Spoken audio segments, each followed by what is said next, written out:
Magandang umaga mga bata! Magandang umaga, Tito! Bago kayo umupo, mangyaring pakiayos muna ang inyong mga upuan at siguraduhin walang kalat sa ilalim. Ayan, pwede na po kayo umupo. Maaari mo bang malaman kung may lumiban sa ating klase ngayon? Wala po! Mabuti naman kung gano'n. Ngayon, isasagawa natin ang pag-ganun. Ang gagawin ko, magpapakita ko ng mga ilang larawan dito at inyong tutukuyin kung ito ba ay linyang tuwid o linyang pahiga. Sabihin lamang ang salitang pak kung ito ay linyang tuwid. At gano'n naman kung ito ay linyang pahiga. Nakuha po? Yes po! Yan, simulan na natin. Para sa unang larawan, ano ang nasa larawan? Subukin mo nga, Fairy. Walis, ma'am. Pak o ganun? Pak! Mahusay! Para naman sa ikalawang larawan. Subukin mo nga, Miss Adalfa. Lapis, teacher. Pak o ganun? Pak! Tumpak! Para naman sa ikatlong larawan. Subukin mo nga, Mr. Taipan. Ruler po, teacher. Pak, ganun. Ganun. Mahusay! Para naman sa ikaapat na larawan, subukin mo nga, Mr. Biale. Lampos, teacher. Pak, ganun. Pa! Magaling! Para naman sa ikalimang larawan, subukin mo nga, Mr. Pagaw. Kutsara, teacher. Pak, ganun. Ganun! Mahusay! Mukhang naaalala niyo pa ang ating nagdaang talakayan. Ngayon naman, may inihanda kami isang masayang kanta na tutulungan tayo para sa ating magiging talakayan sa araw na ito. Tumayo tayo lahat at ating sabayan ang aming inihanda. Rock her ways and little go Left and right.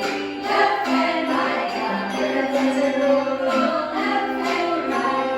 turn it right. The things that we bring to Go up and down. Up and down. Up and down. the things that we bring to Go up and down. Go Sky goes up and down. Up and down. Up and down. Go up and down. Singing. Go up and down. Up and down. Up and down. Go up and down. Stand on the floor. The legs and the moon go round and round. Round and round. Round and round. The legs and the moon go round and round. Turning round and round. Ayan, nakita ko kung gaano kayo kasigla habang kinakanta ang ating awitin. Pwede na po kayo umupo. May mga katanungan ako regarding sa ating napanood na video. Patungkol saan ang ating inawit? Yes, Miss Fairy. Curved lines, ma'am. Maghusay. Next, ano ang uri ng linyang nabanggit sa ating inawit? Subukin mo nga, Miss Adalfa. Linyang pakurba, teacher. Tumpak! Mula sa ating inawit, may idea na ba kayo kung anong ating tatalakayin sa araw na ito? Yes, Mr. Taipan? Tungkol po sa linyang pakurba. Tama! Ang ating tatalakayin sa araw na ito ay tungkol sa linyang pakurba. Ngayon, ang inyong gagawin, may inihanda ko lang mga larawan dito. Ang inyong gagawin ay ayusin ang mga letra upang mabuo ang tamang salita na tumutukoy sa larawan. Bilang gabay, babasahin ko rin ang maikling kahulugan na makakatulong sa inyo upang mabuo ang tamang sagot. Matapos ninyong mabuo ang salita, basahin at unawain natin ang maikling kahulugan nito na makikita sa ibaba. Para sa unang larawan, sino gustong sumubok? Yes, Mr. Biale? Babasahin ko muna ang kahulugan. Sabi dito, isang bahagi ng bilog na may kurbadang linya tulad ng buwis ng isang kulay. Halika na dito at ayusin ang mga letra.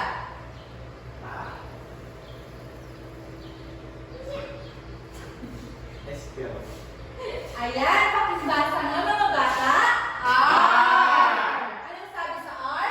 Isang bahagi ng bilog na may kurbatang linya, tulad ng hugis ng isang gulay. Ayan, magagaling. Para naman sa ikalawang larawan, sino ang gustong sumubok? Yes, Miss Fairy? Sabi dito, isang uri ng kurba na patuloy na umiikot at lumalaki tulad ng hugis ng isang seashell. Ayan, pakiayos ang letra.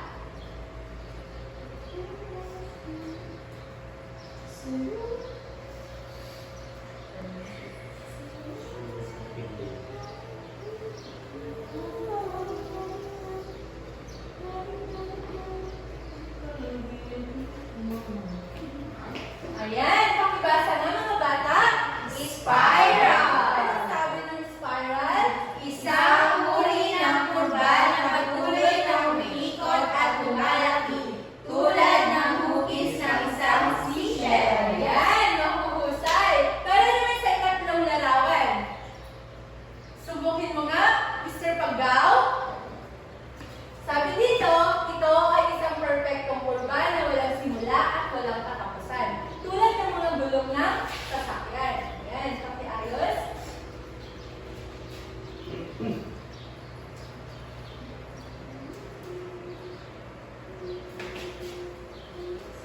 Kay teacher.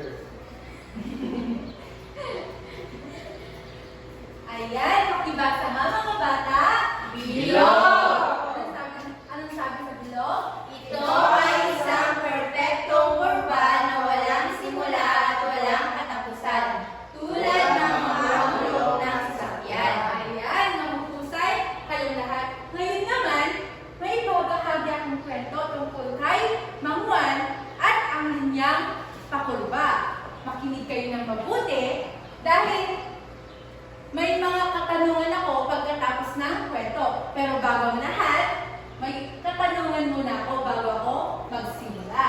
Anong mga bagay na may kurbadong linya na nakita na ninyo? Subukin mo nga, Mr. Taypal. Rainbow po, teacher. Tumpa! Subukin mo nga rin, Miss Fairy. Yung mga nasa tulay po, teacher. Like art? Yes, teacher. Very good! Ngayon, next. Saan niyo pa makikita ang mga kurbadong linya? Yes, Miss Adalpa? Sa paligid, teacher. Tumpa! At ano ang nararamdaman nyo kapag nakakita kayo ng kurbadong linya? Naaamis po ba kayo? Yes! Ayan. Ngayon, ibabahagi ko na ang kwento tungkol kay Mang Juan. Makinig kayo at magkakaroon ako ng ilang mga katanungan mamaya. Ayan si Mang Juan at ang linyang pakurba. Isang araw, si Mang Juan ay naglalakad sa kabutiran upang magtanim ng mga gulay. Habang siya ay naglalakad, napansin niya ang ilang mga bagay na may kurbang linya sa paligid. Ano kaya mga yon? Tignan natin. Ayan! Una, nakita ni Mang Juan ang mga bundok sa malayo. May mga linyang pakurba ito. Hindi ito diretso, kundi paikot na parang nakataas at pababa. Ayan. Napansin din niya ang isang magandang bahaghari na naglalakbay sa kalangitan. May mga makukulay na linya ng kurba na parang bang humahapil sa buong langit. At habang naglalakad siya, binuksan ni Mang Juan ang kanyang payong. At napansin niya na ang payong ay may linyang pakurba din. Dahil dito, natutunan ni Mang Juan na maraming bagay sa kalikasan at sa kanyang paligid ang may mga kurbang linya mula sa bundok, bahaghari, hanggang sa kanyang payong. Nakita niya kung gaano kahalaga ang pagkilala sa mga linyang pakurba. At dyan nagtatapos ang kwento tungkol kay Mang Juan at ang linyang pakurba. Salamat sa pakikinig. At andito na ang ating mga katanungan.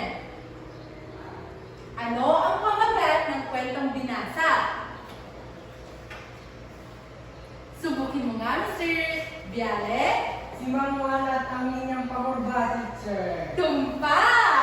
Para naman sa susunod na katanungan, sino ang mga tauhang nabanggit sa kwento? Subukin mo nga, Mr. Taypan. Si Ma'am Juan, teacher. Mahusay! Para naman sa susunod na katanungan, ano ang linyang nasilayan ni Mang Juan sa kanyang paglalakbay?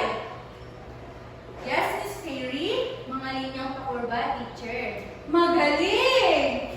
At ang panghuling katanungan, anong mga bagay na may kurbadong linya ang gusto mong makita sa kalikasan? Subukin mo nga, Mr. Paggaw. Gusto ko pong makakita ng bahaghari ko, teacher. Ayan! Mahusay! At may last pa pala ng question. Kung ikaw si Mangwan, anong unang bagay ang titignan mo sa paligid para makita ang mga kurbadong linya? Subukin mo nga, Miss Adelpa. Ang bundok, teacher. Mahusay!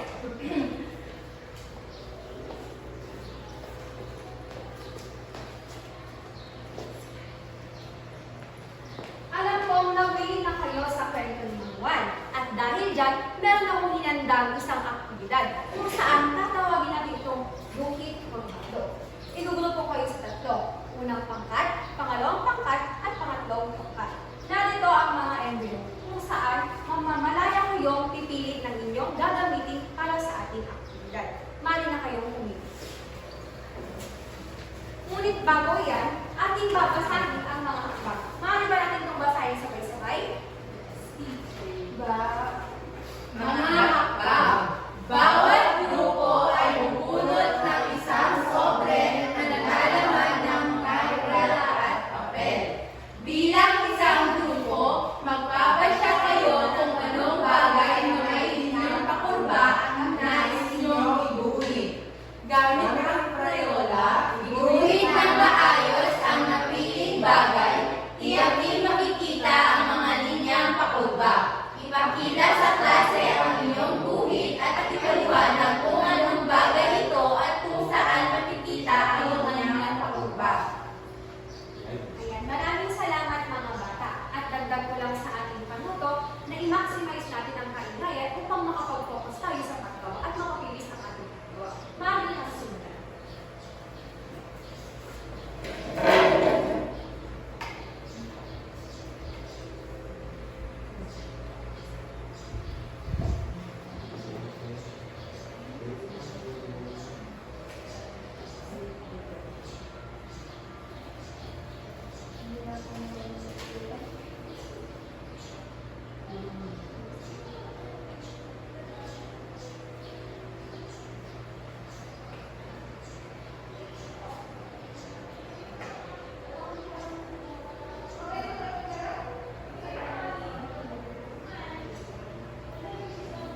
Ngayon, natapos na tayo sa ating group activity.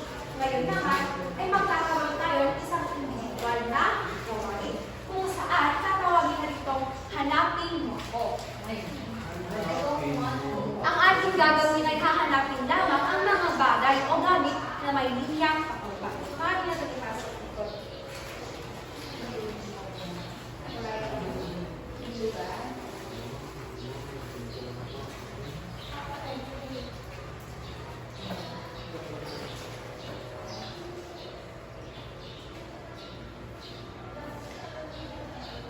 Batid kong natapos nila ang ating aralin. Ngayon, ating titignan ang inyong mga kasagutan. Sa unang bilang, ano ang mga hindi kanyang may linyang patubak? Yes, Katie. Yung pangatlo po, teacher, yung buwan po. Tama. Saan mo nakikita ang buwan? Sa langit po. Galing. Makikita natin ito tuwing gabi. Ngayon naman, sa pangalawang bilang, ano ang may linyang patubak? Yes, Gary? Yung bilog po, teacher. At ang panghuling larawan naman, ano ang may linyang patubak? Yes? Yung umbrella teacher. Maraming salamat mga bata. Ako ay nasisiyahan dahil kayo ay nakakasunod sa ating aralin. Ngayon, parang may mga naglalaro sa inyong isipan at ang mga mata nyo ay sumasayaw. Ngayon, inaanyayahan ko ang lahat na obserbahan at tignan ang ating paligid. Kung may nakikita kayong may mga linyang pakumba. May nakikita ba kayo? Opo. Ano ang mga iyon? Yes, Ivan? Ito po, teacher. Galing. Yes, Adelpa? Yung take picture. Galing. At yan. Nakikita ko na kayo ay may natututunan na sa ating aralin. Ngunit, meron akong isang hinandang mga katanungan kung saan susukatin natin kung gaano nga ba kalalim ang inyong karunungan tungkol sa linyang pakurba. Ngunit, meron akong pakulo kung saan ang bawat kasagutan ay may kaakibat na may pagkakas. Gusto niyo ba yun mga bata? Yes, teacher! Ang ilang katanungan ay, ano ang natutunan ninyo sa linyang pakurba? Pinadal ba? Ang linyang pakurba ay makikita sa paligid. Pagaling, isang palakpak naman. Ang pangalawang katanungan ay, ano ang pinagkaiba ng linyang kurbado sa tubig na linya?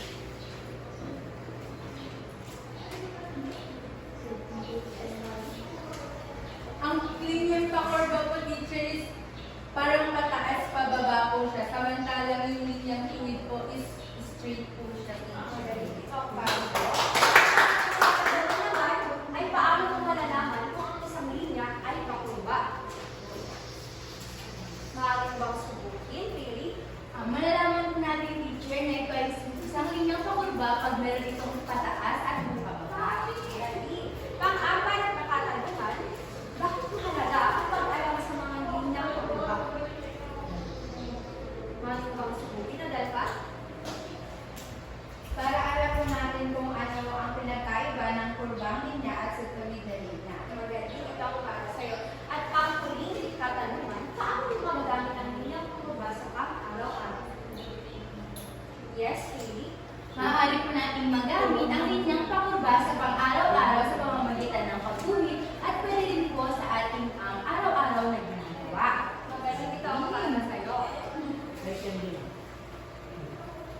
Ngayon mga bata, natapos na tayo sa ating mga komunidad. At ako ay natutuwa dahil nakikita kong nakakasunod at may natutunan talaga kayo sa ating aralin. Para sa ating pagsasanay, tatawagin natin itong linya sinasat. Kung saan, dahil ang ginawa natin sa hanapin mo ako, bibilugan natin kung ano ang mga may linyang pakurba. Paano na ito ipasok?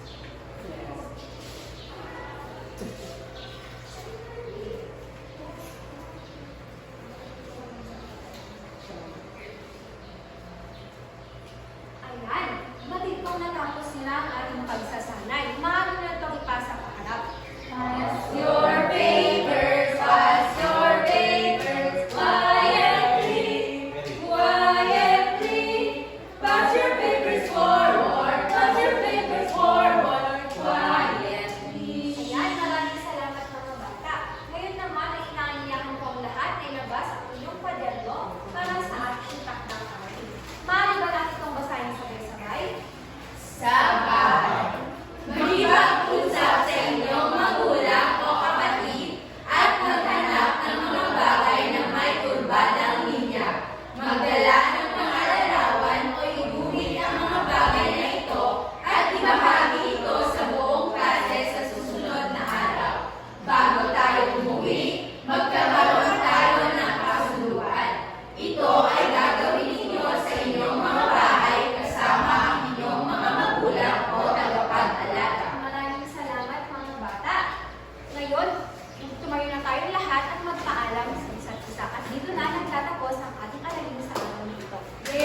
Yes, Big. God. Congrats. Wala na ba? Dalawang